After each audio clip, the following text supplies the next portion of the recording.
Welcome back to the deep dive. So, to start things off today, I actually want you to just sort of visualize something. Okay, setting a scene. Yeah.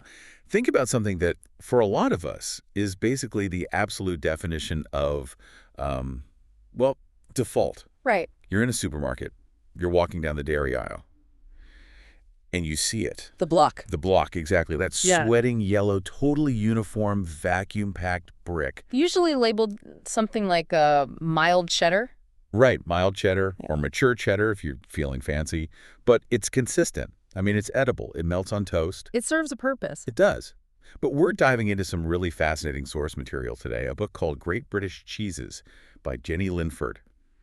And the argument here is that this block of cheese we all know so well is basically a lie. Or maybe a symptom of cultural amnesia, you could say. Cultural amnesia, yeah. Though honestly, I don't even think lie is too strong of a word once you get into it. I'd agree with that, because if you look at what that plastic block actually represents, it's the result of this intense industrial process, a process that stripped literally all the geography, the history, and the biology out of the product. Right. It's just protein and fat in a plastic bag at that point. Exactly. And the thing that really surprised me reading through this material is that I always assumed, real cheese was strictly a French thing. Oh, sure. The classic stereotype. Right, like that famous quote from General de Gaulle complaining about governing a country with 246 varieties of cheese. Right. I just always thought Britain and Ireland were historically destined to be the land of the boring mass-produced block. And that right there is exactly the misconception we're dismantling today. It really is. Because the source makes this incredibly bold claim. It says that right now, today, Britain and Ireland are arguably the most exciting places in the entire world to make cheese.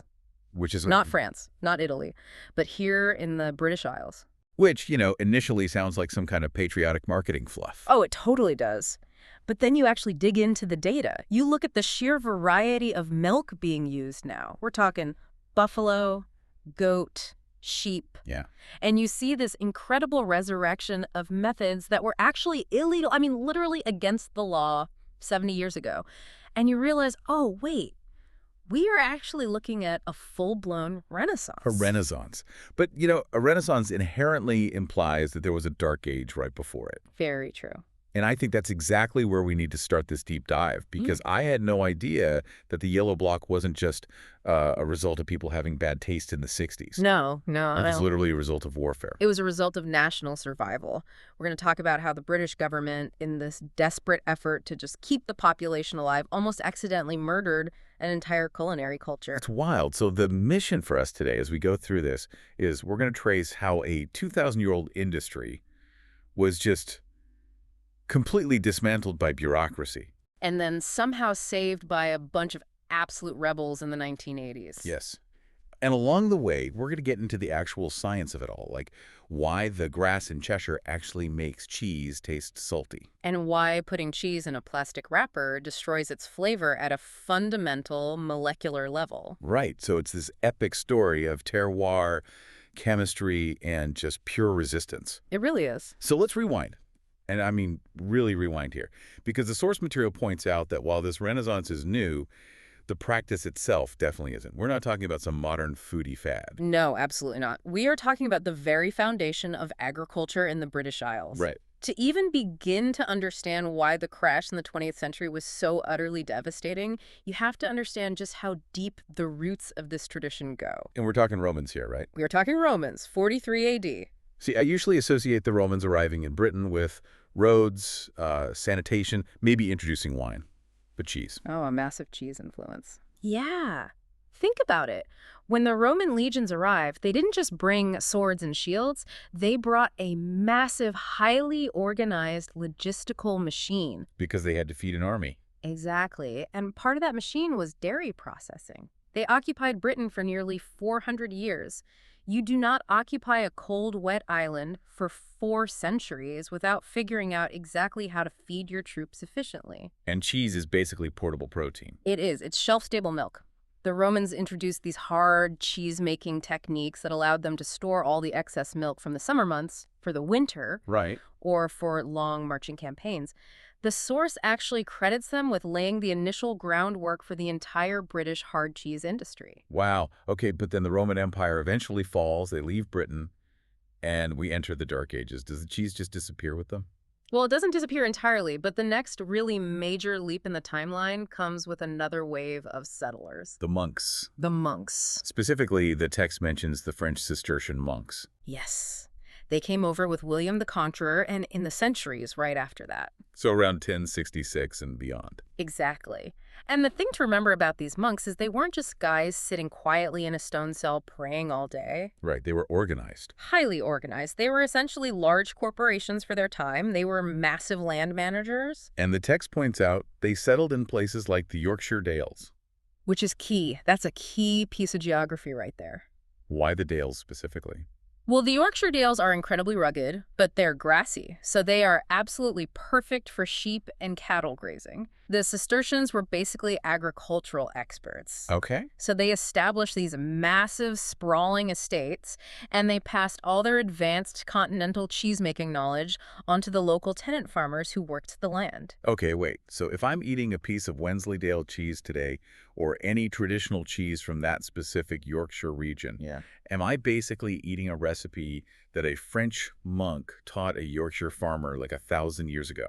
You literally are. There is a direct, unbroken lineage there. It's a continuous thread of knowledge. That's amazing. It is. But there's a really important nuance here that the source brings up, which I just think is fascinating.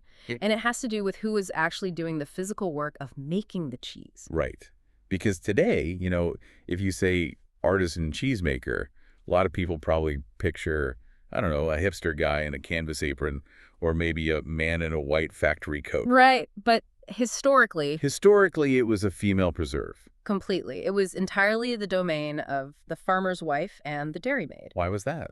Just the division of labor at the time. Exactly. It was a core part of the domestic economy. The men were usually out in the fields dealing with the heavy crop labor or managing the larger herds. Sure. But the processing of the milk, and remember, milk has to be processed almost immediately before it spoils, that task fell to the women. And those incredibly complex skills were passed down directly from mother to daughter. So this wasn't just a casual chore. It was basically a matriarchal heritage. Absolutely it was, and it was a primary source of independent income for women on these farms. They were the ones who took the cheese to market and sold it. It was their currency. And currency is definitely the right word, isn't it? Because before modern refrigeration, you didn't just make cheese because it tasted nice with a glass of wine. No, you made cheese because you literally had no other choice. Right. Milk goes bad. It spoils in a matter of hours, especially in summer. If you had a dairy cow and you can't possibly drink 3 gallons of liquid milk in a single day, all of that valuable nutrition is just wasted. Unless you lock it up. Exactly, unless you can lock it into a solid form. Cheese was literally the only way to preserve that nutritional value for the harsh winters or to make it stable enough to ship on a cart to a major commercial center like London. So it was an energy storage device. Precisely. It was a biological battery. I love that. Yeah. A biological battery. So we have this very stable system for hundreds of years. Farmhouse production, women are running the show, cheese as an absolute necessity for survival and commerce. Right. But then we hit the 18th and 19th centuries, the Industrial Revolution, and the text suggests this is where the very first cracks in the foundation start to appear. Yes. The train changed absolutely everything. The railways. Think about the logistics before the train.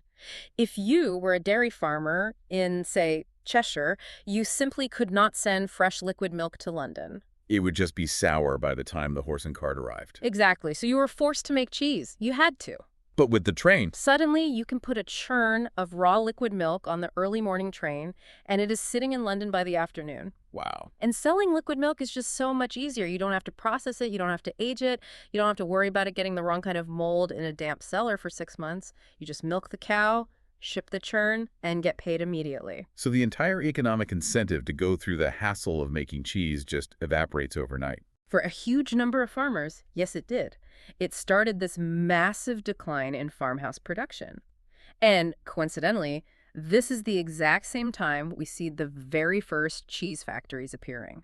Ah, The text notes that England's first purpose-built cheese factory opened in 1870 at Longford, which is near Derby. so we're moving from mother making cheese by hand in the kitchen to men making cheese in giant vats in a factory.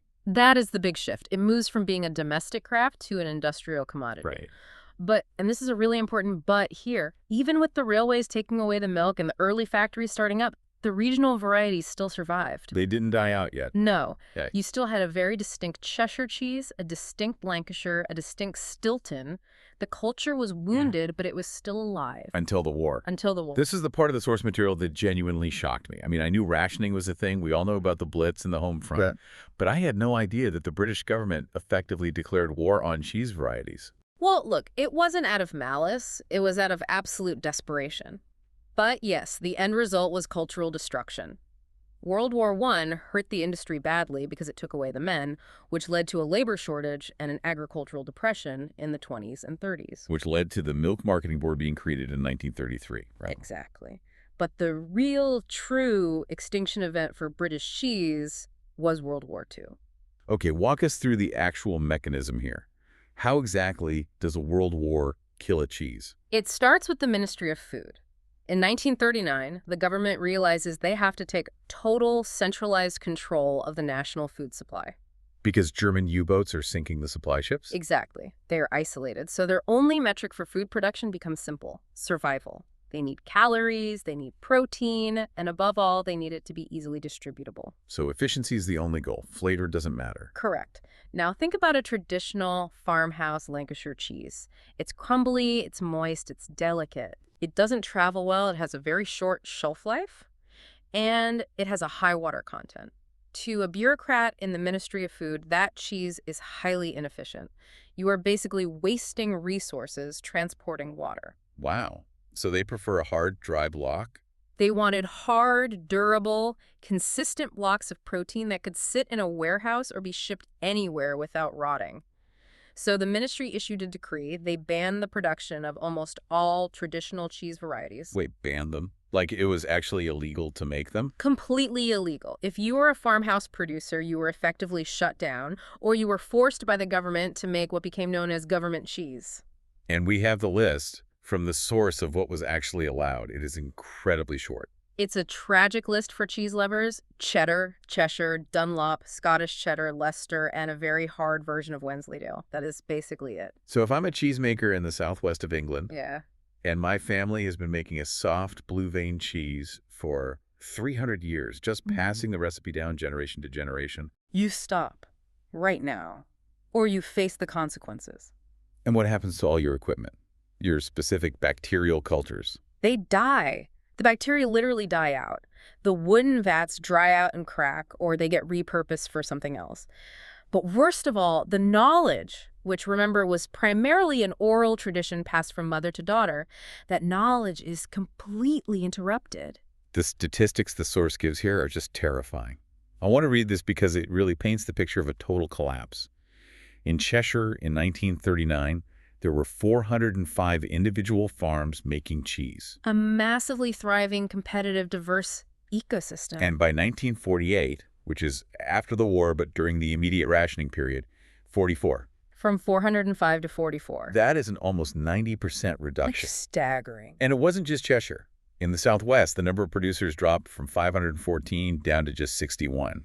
It's an absolute annihilation of an industry. And the thing you have to remember is that rationing didn't just end in 1945 when the war was won. Right, it kept going. Rationing on dairy products lasted all the way until 1954. That's almost a full decade after the war ended. Which means an entire generation of people, the baby boomers, grew up never tasting a real traditional farmhouse cheese. Wow. Their entire palate, their whole concept of what cheese even was formed by eating government cheddar.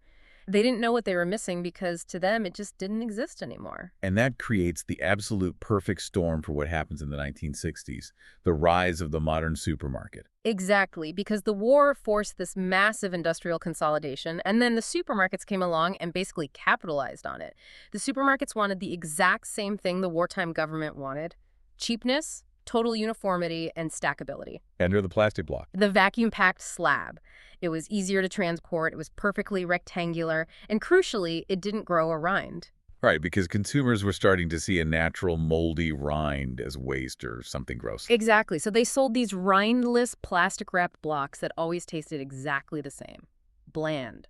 rubbery.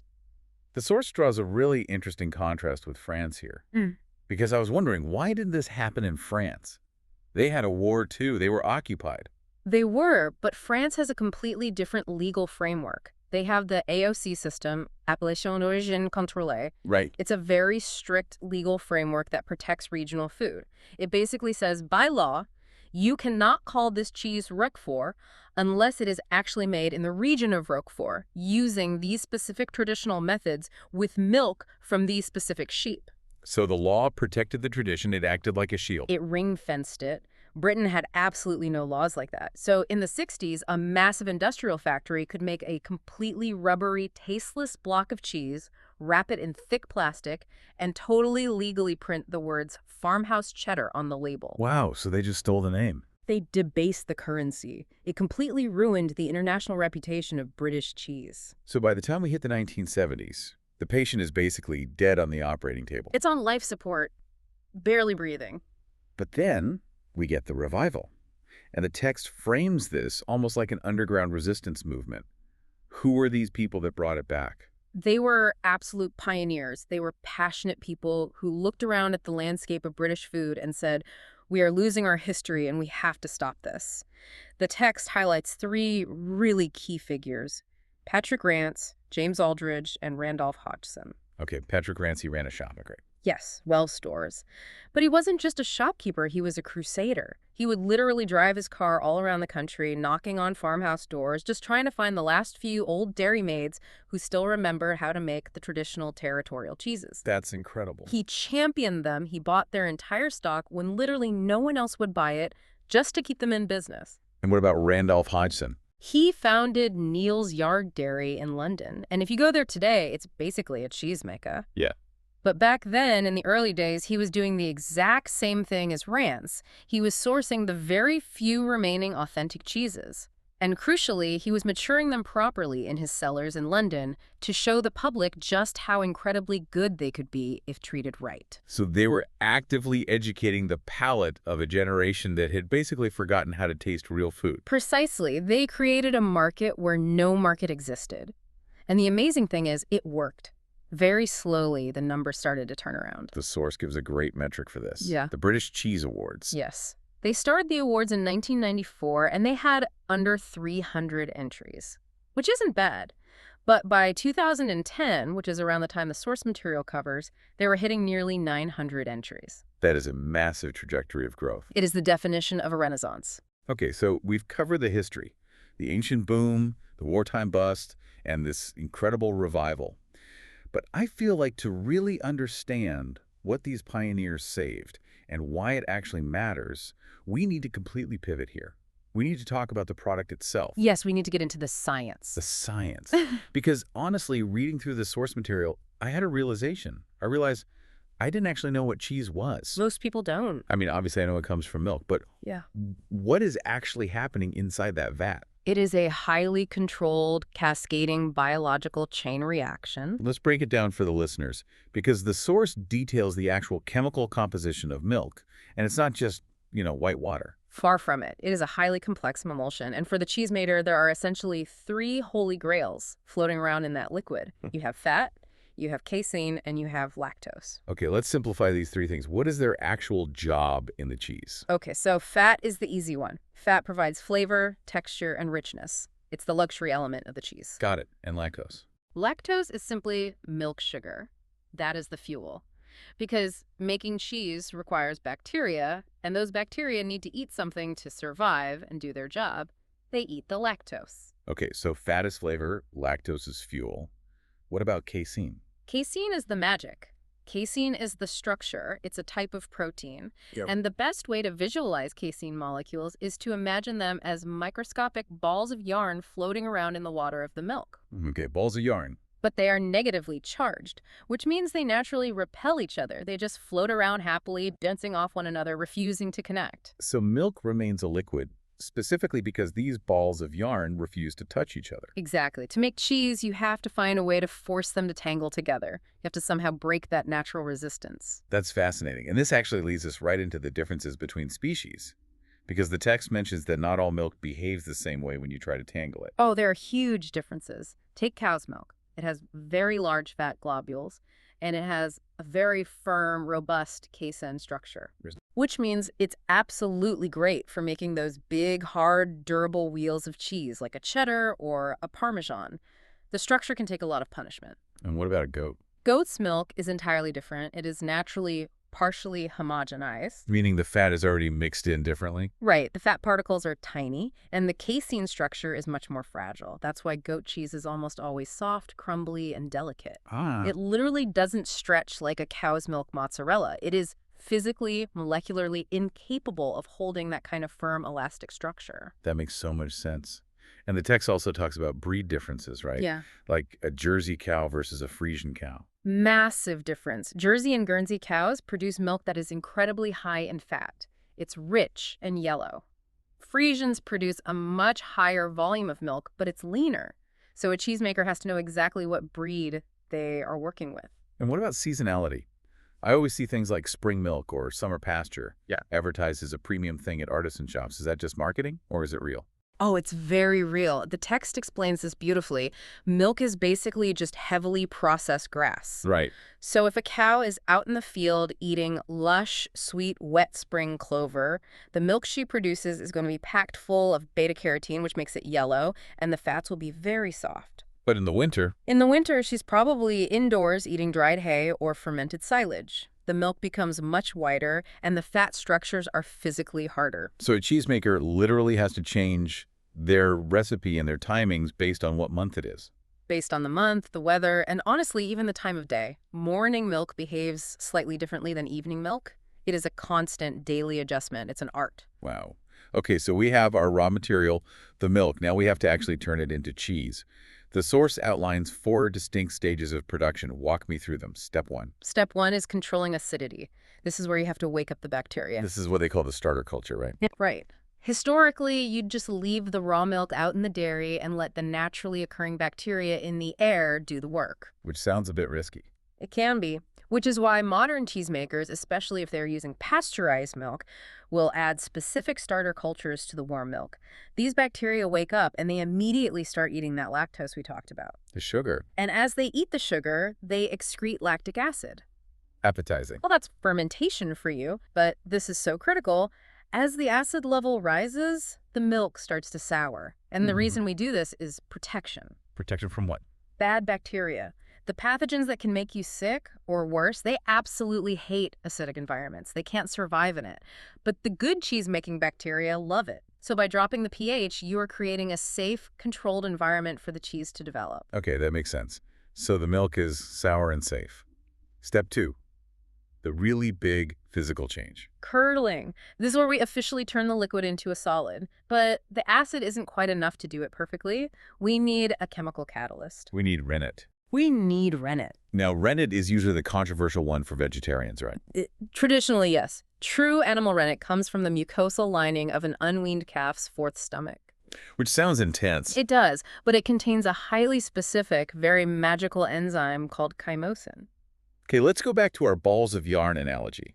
How does this chymosin enzyme actually work? Right, so remember these casein balls of yarn floating around, repelling each other? Yeah. The reason they repel each other is that they have these tiny little subprotein hairs on the outside, kind of acting like bumpers, keeping them apart. Chymosin acts exactly like a microscopic pair of scissors. Ooh. It swims around in the milk, and it specifically snips those little hairs off the casein molecules. So their defense mechanism is just gone. Completely gone. And without those bumpers, the proteins instantly crash into each other. They bond tightly. And as they bond, they trap all the fat and all the water inside this massive three-dimensional microscopic mesh. In a matter of minutes, the liquid milk sets into a solid, wobbly gel. It's just a total miracle of chemistry. It is alchemy. So now we have what Little Miss Muffet ate. The curds and whey. The solid gel part is the curd, and the cloudy leftover liquid is the whey. Exactly. And that brings us to step 3, molding and shaping. And the text has a neat little etymology fact here. Yes, the Italian word for cheese, formaggio, and the French word fromage, they both derive from the Latin word forma. Which just means to mold or shape. Right, because this is the stage where the specific type of cheese is ultimately decided, and it is entirely about controlling moisture. How so? Like, how does molding decide if it's a cheddar or a brie? It's about how rough you are with the curd. If you take that solid gel and you aggressively cut it into tiny little pieces, say the size of a grain of rice, and then you heat it up, What happens? that protein net we talked about, it shrinks and tightens up dramatically. It violently squeezes out almost all the water. So what you're left with are these tight, dry, little rubbery curds. You press those into a mold, and you get a hard, dry, long-lasting cheese, like a cheddar. And what if you want a soft cheese? You just don't cut it. Exactly. You are incredibly gentle. You don't cut it at all. You just take a ladle and gently scoop these massive, wobbly blocks of whole curd into a perforated mold. You let gravity do the work. The moisture stays trapped inside the net. Right. You get a soft, wet, spreadable cheese. So the fundamental difference between a hard cheese and a soft cheese isn't necessarily the ingredients. It's the physics. It's physics. It's purely mechanical handling. That is so cool. Okay, and finally, step 4. Maturing. The waiting game. Also known by the French term affinage. And this stage brings us right back to the plastic versus cloth debate we touched on at the very beginning. Yes, the source material is actually pretty harsh on the whole concept of ripening cheese in plastic. And for very good reason. Think about what we just discussed. Cheese is fundamentally alive.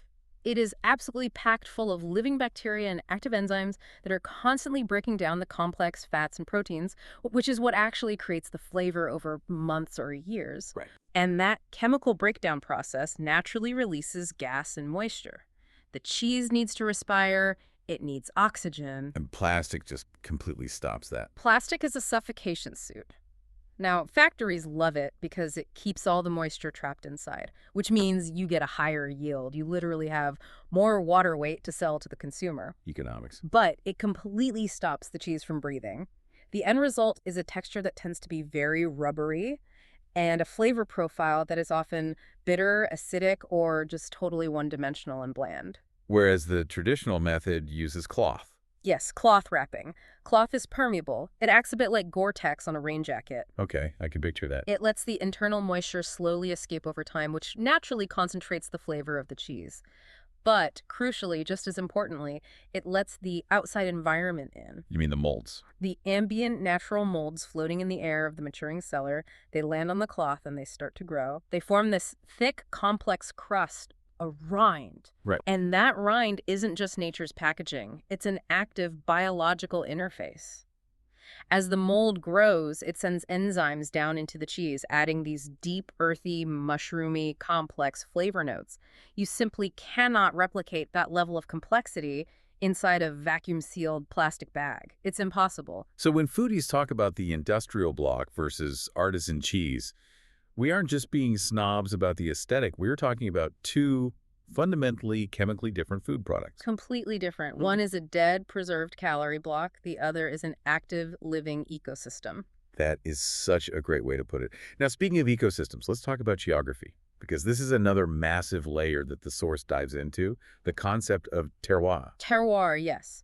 Now, we usually hear that term tossed around with wine tasting. Oh, you can really taste the slate in this German Riesling or whatever. Right, the taste of the place. But the source argues that terroir actually applies even more intensely to cheese. Why more? Why would cheese reflect the land more than grapes? Because the animal is acting as a direct biological processor of the landscape. Okay. The source gives this incredible example of traditional Cheshire cheese. Right, the famously salty cheese. Exactly. Why is it salty? Well, the Cheshire Plains geographically sit straight on top of these massive prehistoric underground salt deposits. Oh, wow. So the soil itself is naturally saline. The grass that grows out of that soil is slightly saline. The dairy cows spend their days eating that specific grass. And the salt just passes straight through. It ends up right in milk. That's wild. Uh-huh. So a traditional Cheshire cheese is noticeably salty, not because the cheesemaker stood there and dumped a bunch of salt into the vat, but because the cow ate salt from the earth. Exactly. You literally cannot make an authentic tasting Cheshire cheese in a factory in London or anywhere else. You do not have the underlying geology. Terroir is literal. It's very literal. And looking at the map provided in the text, you can actually see how the macro weather patterns shape the types of cheese a region produces too. Take Ireland as an example. Okay, looking at the map. The southwest of Ireland, down in County Cork. Right. Cork is famous for having a very specific microclimate. It's wet, it's relatively warm, and it is incredibly humid. Because it's right on the Atlantic getting hit by the Gulf Stream. Exactly. Now, if you are a farmer in Cork and you try to make a big, hard, dry wheel of cheddar, Hmm. you are going to struggle immensely. The ambient air is just way too wet. The cheese won't ever dry out properly. It was just rot. Probably. But that exact same heavy humidity is absolute paradise for a specific category of cheese called washed rind cheeses. Are those the really stinky ones? The notoriously stinky ones. They have that bright Yeah. orange, sticky, pungent exterior. Famous Irish cheeses like Goodbin or Malines. Right, I've seen those. Well, those cheeses get their characteristic flavor and color from a very specific bacteria called Brevibacterium linens. And that bacteria absolutely requires a highly moist environment to survive and thrive on the rind. Cork provides that humidity naturally every single day. Wow. So the actual style of cheese associated with a region isn't just some historical fashion choice. Not at all. It's a biological adaptation to the local climate. It's pure evolutionary biology applied to dairy. The map of British and Irish cheese is literally just a topographical map of rainfall and rock formations. Okay, let's pivot to the final major section of our analysis today, the taxonomy of texture. The source categorizes all these cheeses by how they feel, how they look, and how they ripen. We've touched on the very fresh cheeses and the very hard cheeses, but I really want to dig into this mold-ripened category. Yeah, the fuzzy ones. Yes, the camemberts and the bries, the ones with the white coats. The source explains that this is a surface ripening process. What does that actually mean in practice? It means exactly what it sounds like. The cheese actually ripens from the outside, moving steadily inward toward the center. How does that happen? So when the cheese is very young and fresh, you take it and you spray the surface with a liquid suspension of mold spores. The most common one is called Penicillium candidum. And over a few weeks in a humid room, that mold grows into that beautiful fluffy white coat on the surface. We've all seen it on a wheel of brie. Right, the edible white skin. But that mold is hungry. To survive, it releases powerful enzymes that dive downward deep into the body of the cheese. These enzymes violently break down the firm protein structure of the curd. They literally turn the chalky, solid center into a rich, runny, gooey liquid. Wait, so the amazing gooiness of a ripe brie is actually the cheese being slowly digested by a surface fungus. It is deliciously digested. Yes, that is exactly what's happening. And this is why if you cut into a wheel of brie that is too young, you'll see a ring of gooey cheese near the rind, but the dead center is still hard and chalky. Right, I've seen that. That just means the mold's enzymes haven't had enough time to travel all the way to the middle yet. That completely explains the shape of them. Yes. I always wondered why they look like that. Think about it. That's exactly why these mold-ripened cheeses are always shaped as flat, thin wheels or skinny little logs. Because if you made a giant, thick block of brie, If you made a giant foot-tall truckle of brie, the outside layers would be completely liquefied into pure ammonia long before the enzymes ever managed to reach the center to soften it. the biology literally dictates the geometry of the cheese. It has to. It's a race against time and decay. Form perfectly follows fermentation. That is just such a satisfying connection to make. Hmm. And then there's another visual category the text mentions, the ash-coated cheeses. You see this a lot at the fancy cheese counters, usually with goat cheese. It looks like it's been rolled in charcoal or soot. Yes, and a lot of people think that's just a modern aesthetic choice to make it look rustic or striking on a cheese board. Is it not? No, it's deeply functional. You see, fresh goat curd is naturally very, very acidic, much more so than cow's milk. Okay. And molds, like our friend Penicillium candidum, they generally do not like high acidity. They struggle to take root and grow on a highly acidic surface. So the ash helps them somehow. Vegetable ash is highly alkaline. It's the opposite of acidic. So by taking this highly acidic, fresh goat cheese and rolling it in alkaline ash, you neutralize the pH of the surface. You balance it out. Exactly. You are basically microscopic gardening. You are chemically preparing the soil, the rind, so that the seeds of the mold can finally take root and grow properly. It's amazing. Every single detail, the specific shape, the color of the rind, the texture of the paste, the moisture level, it all has a deeply functional chemical reason behind it. Literally nothing is accidental. That is the ultimate beauty of artisan cheese. It looks so rustic and old world, but underneath it is high precision biochemical engineering. So we have been on quite an intense journey here today. We really have. We've gone from the Roman logistical machine feeding its legions to the vast monastic estates in Yorkshire. We've seen the industry completely decimated by the railways of the Industrial Revolution and then nearly wiped off the map entirely by the Ministry of Food during World War II. We saw that devastating statistical collapse. From 400 traditional farms down to 40. And we've seen the revival, the absolute stubbornness of those pioneers in the 70s and 80s who saved the knowledge from disappearing forever. And we've unpacked the actual molecular science of rennet and the inescapable geographical destiny of salt and rain. It really is a lot more complex than just picking out a sandwich filler at the deli. It really is. Yeah. And as we wrap up, I want to circle back to the very beginning of our conversation, that comparison with France. Right, the General de Gaulle quote. We talked about how France has all the rules, the AOC system. Strict, unyielding legal protection for their historical cheeses.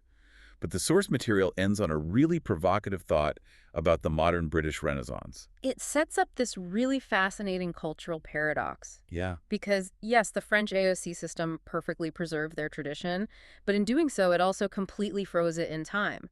By law, you must make Roquefort exactly this way. You absolutely cannot experiment or change the recipe, or you lose the name. But because the British tradition was broken. Exactly. Because the British tradition was so thoroughly shattered by the war, and because there was a total lack of strict regulation protecting the old names, the modern artisan cheesemakers who came up in the 80s and 90s essentially had a blank slate. So there were no rules holding them back. None. There were no archaic laws saying you cannot make a water buffalo mozzarella in the middle of Scotland. So some crazy farmer did exactly that. Right. There was no law saying you cannot invent a brand new washed rind stinky cheese in the Cotswolds using an old monastic technique. So they did. So in a weird twist of fate, the total lack of government protection is what actually fueled this massive explosion of creativity. Exactly. The text describes British cheesemakers today as being far more individualistic than their continental cousins. It is basically a Wild West scenario out there right now. A Wild West of dairy. And that is exactly why the source claims Britain and Ireland are the most exciting places to be eating cheese right now. It's not just about maintaining some dusty museum of historical cheese, it's about a vibrant, living explosion of new ideas and hybrids. That brings us perfectly to the final takeaway for you, the listener. When you go out and buy a piece of real artisan British or Irish cheese today, and you take that first bite, what are you actually tasting? Well, according to the source, you are tasting three distinct things.